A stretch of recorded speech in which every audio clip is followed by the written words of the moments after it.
Hello everybody, my name's Vic Gilgis and this is episode 28, your weakest and strongest link, thought.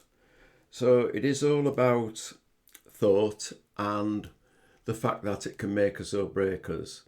It can provide us with a great world to live in, or it can provide us with really such a destructive world to live in, because everything that happens to us, our circumstances, our issues, the things that go on in the outside world, that nothing comes really from the outside except in the fact that it's what we think about them.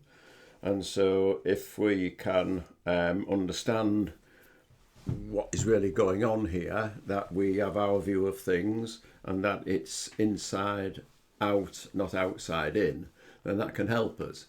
It can help us to tread carefully through our thoughts when we have them, because we cannot stop having thoughts, but we can notice when thoughts are dragging us down. And I'm not saying we can just stop them in our tracks, but once we become aware of the fact that bad thoughts, miserable thoughts, downward thoughts, negative thoughts give to the same type of downward spiral feelings, then we can check in and see what state we're in and basically avoid or try and get out of that way of thinking, distract ourselves. But importantly, what this podcast is about is realising that that is the case with our thoughts, that they provide us with the world that we live in, not the world that we live in, and that if we understand how this works, then we can basically influence our subconscious by adopting a mindset or a thought patterns that are helpful and positive, and they do seep into our subconscious. And because of that, we start to look at the world and others differently and react differently, because we are working from a base that thinks that life is good, life is love. But even deeper than that, as I would go to say, so I'm talking about we're really realising when our thoughts can be hurting us, and realising that we don't have to live like that, because we can kind of intervene, but also realising, and this is very important, that we are more than our thoughts. We are just a container for our thoughts, that we are basically something before that, something behind that, which is pure awareness. And that pure awareness has always been with us since the day we was born. So at the age of 2, as a child baby, we became aware of our ego, of our personality. This is before personality, this is just our awareness, which has always been with us. And it is pure intelligence, it knows what to do. So when we kind of realise that and start kind of not letting thoughts trip us up in when they are negative thoughts, enjoy the positive ones. That is important to know. And I will talk about that as I go through. So yeah, our thoughts are our weakest or strongest link. And positive thoughts are music, poetry, paintings, sculptures, appreciating a sunset, appreciating beauty, knowing love. Those are all strongest links with our thoughts, and that is a link between us and our personality, our shell, our mind and body, and who we really are. So that is the strongest link. The weakest link is when our thoughts go towards hatred, grievances, jealousy, judgment and wars and things like that. So everything negative, everything destructive in terms of thoughts are what are the weakest link, because the person that they destroy, although we may be thinking of lack of forgiveness against others, etc., etc., we are the ones when we have those type of thoughts that become damage, and those thoughts affect our whole body link, because our body looks at our thoughts and kind of, in terms of chemicals and all the rest of it, kind of operate in that way.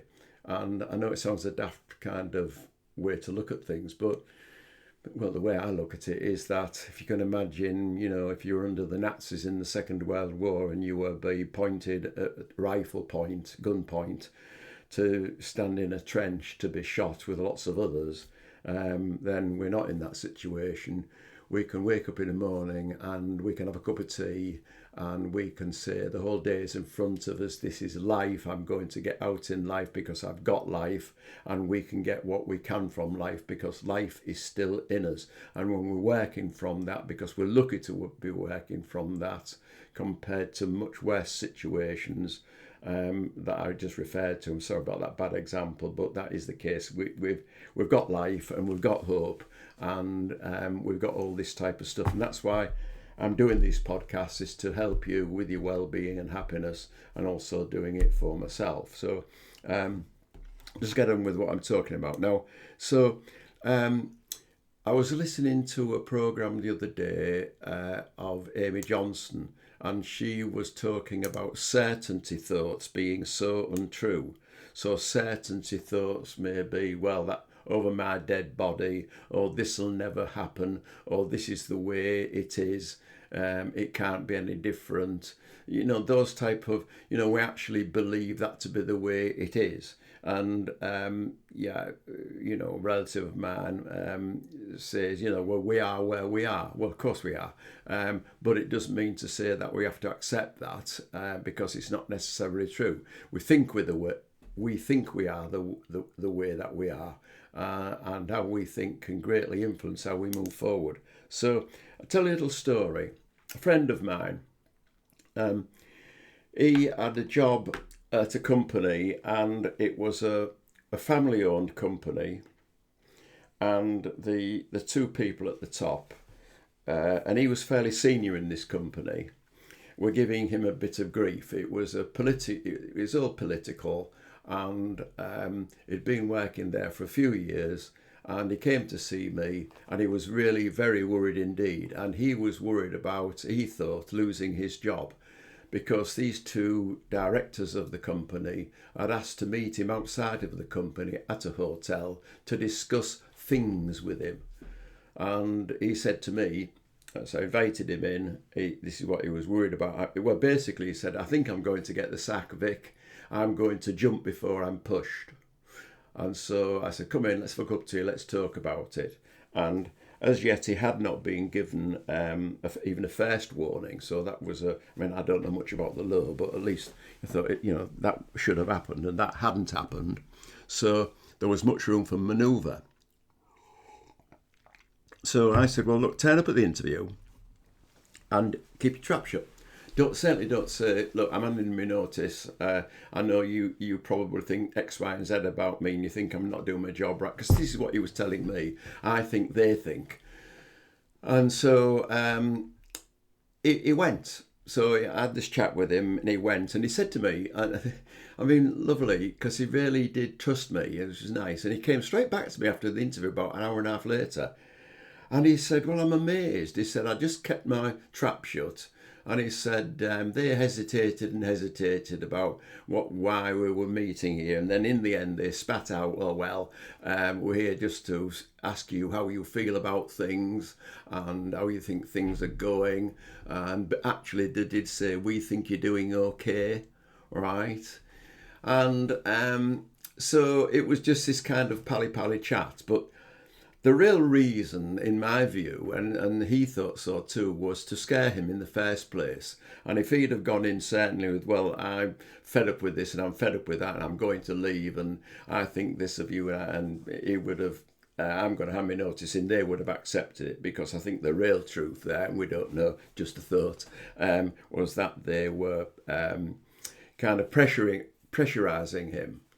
Now, in actual fact, he kept that job for another 3 to 4 years, and he was very pleased because in the end, he managed to settle with a decent pension and retire. And I think what the truth was that these politics were what was going on, and that I think my friend knew in the end that his days were numbered. And that way they were just trying to, a bad tenant or even a good tenant trying to get rid of him and get somebody else. And so he was just being used, and he refused to jump before he was pushed. And it took 3 to 4 years before he finally, under his conditions, he left. So there's a story, I hope, and an example of where our thoughts can get the better of us and we think the worst. And in fact, basically, it is a thought of fear.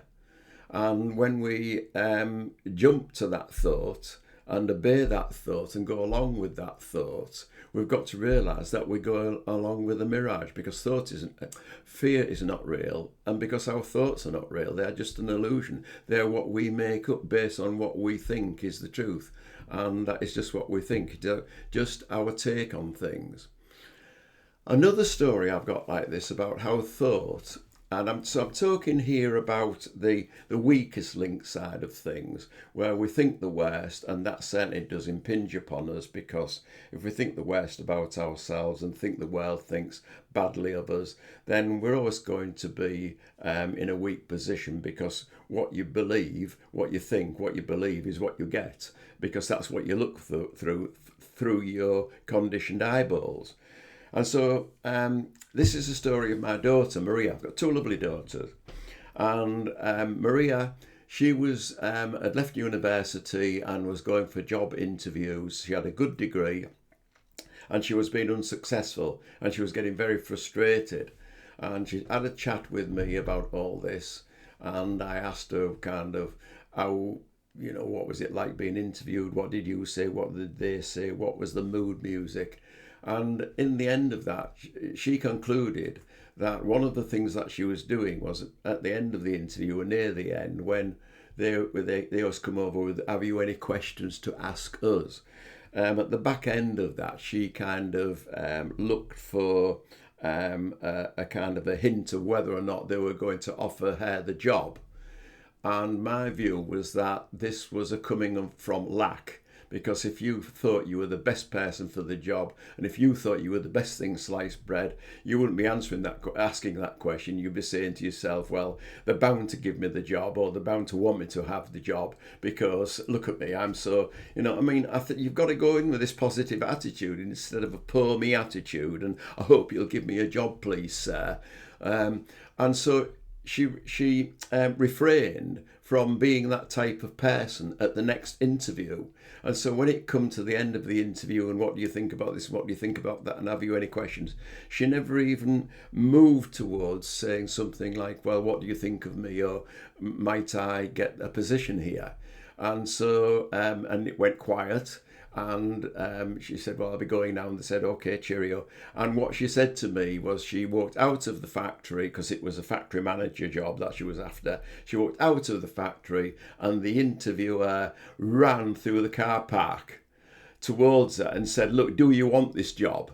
And she said, yes, I do want this job. So in a way, if we try and look ourselves in a positive light, in a decent light, and be that confident person that underneath we really are, because it is our ego that will tell us that we're not up to it. It is our ego that will always kind of be critical, and it's only trying to help us in many ways to kind of, straighten up and look smart and be smart and all that. But we're already smart.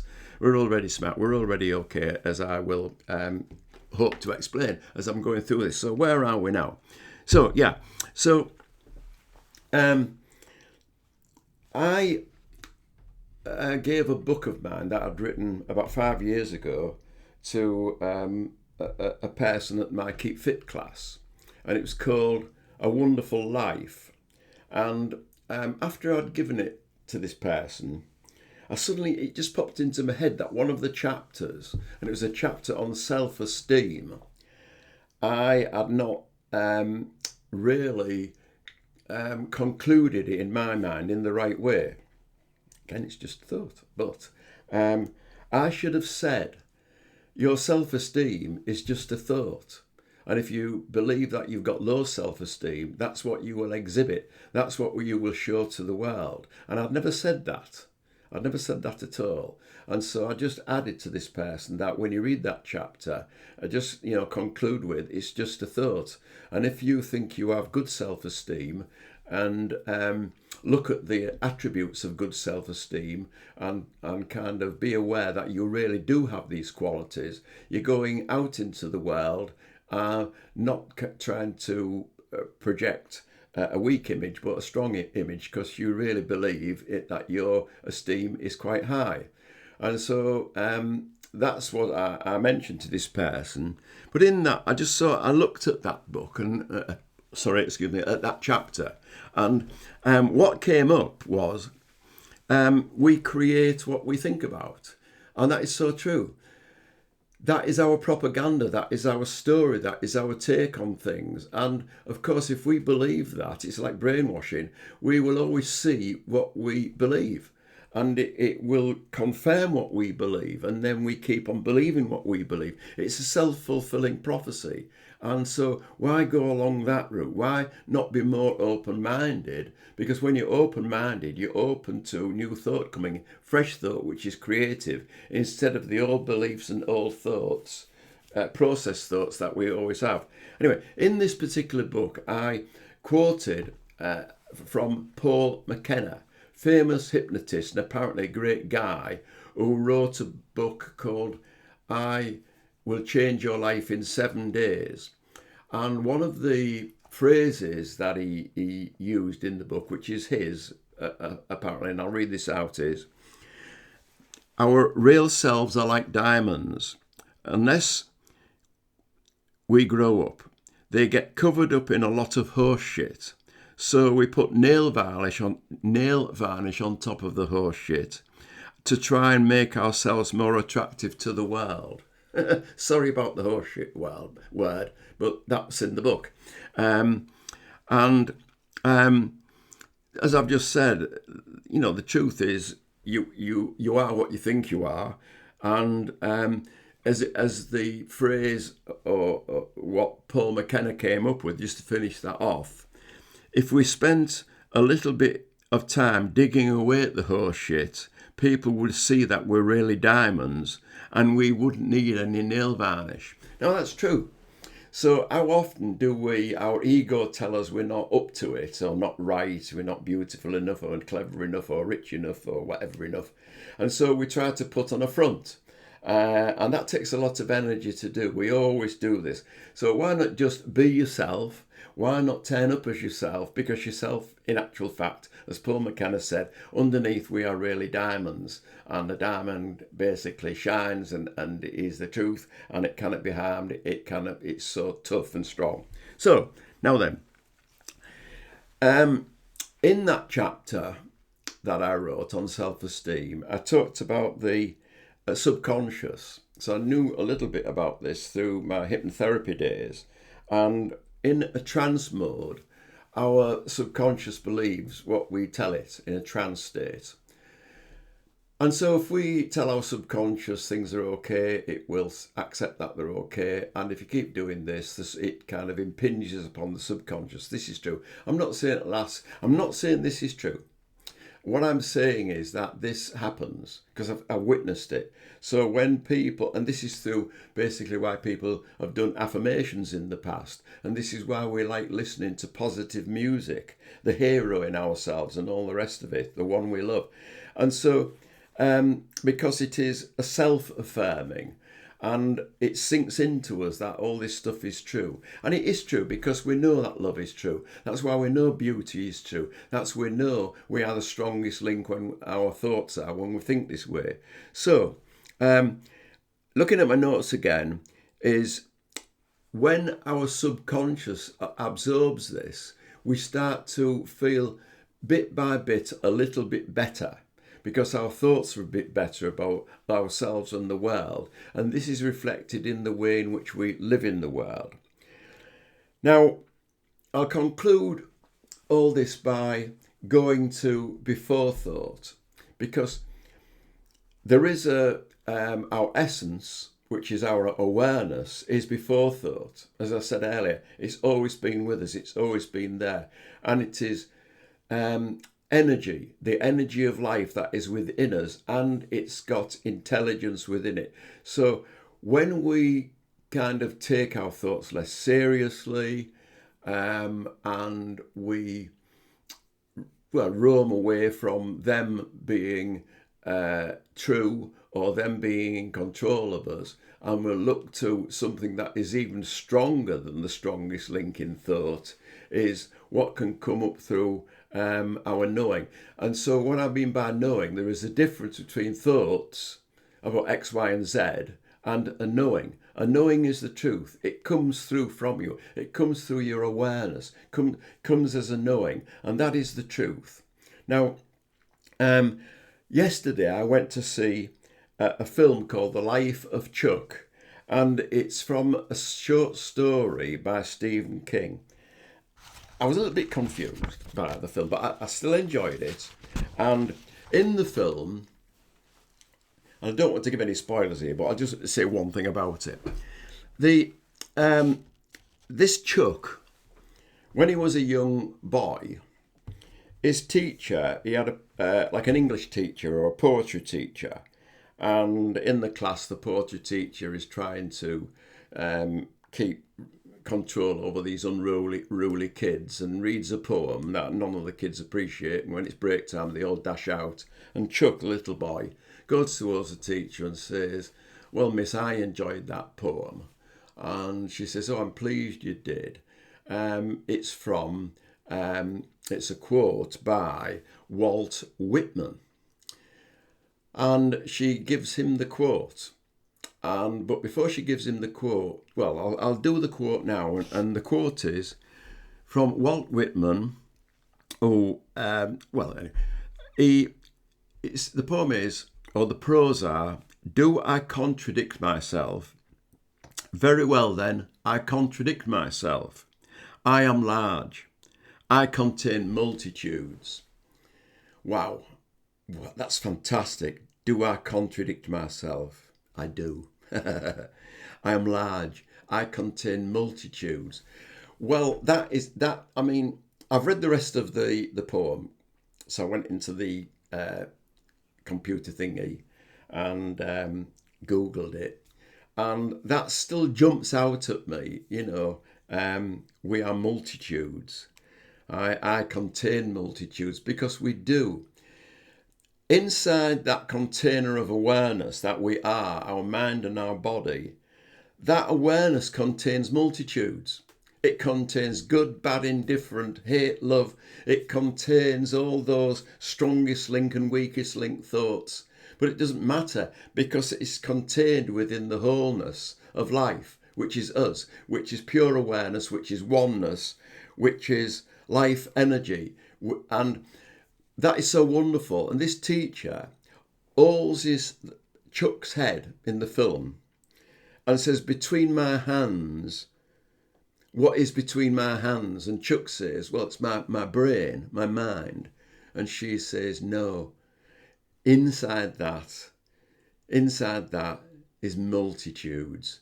There is a great person inside of that. There is a wonderful you. It can do anything. There's so much there. It is wonderful." And this really inspired this young man, this Chuck, to go out and be confident in the world, knowing that that was true. Now, the funny thing about that was, I was thinking about this Walt Whitman and this, we are multitudes. And last night I had a dream. And it was amazing, because in my dream, I asked the question, well, what are the multitudes? What are they? And the answer came very strongly, love. And of course, love encompasses everything. It encompasses multitudes. When the cards are down, love is there. That's what we are. And love knows how to get through.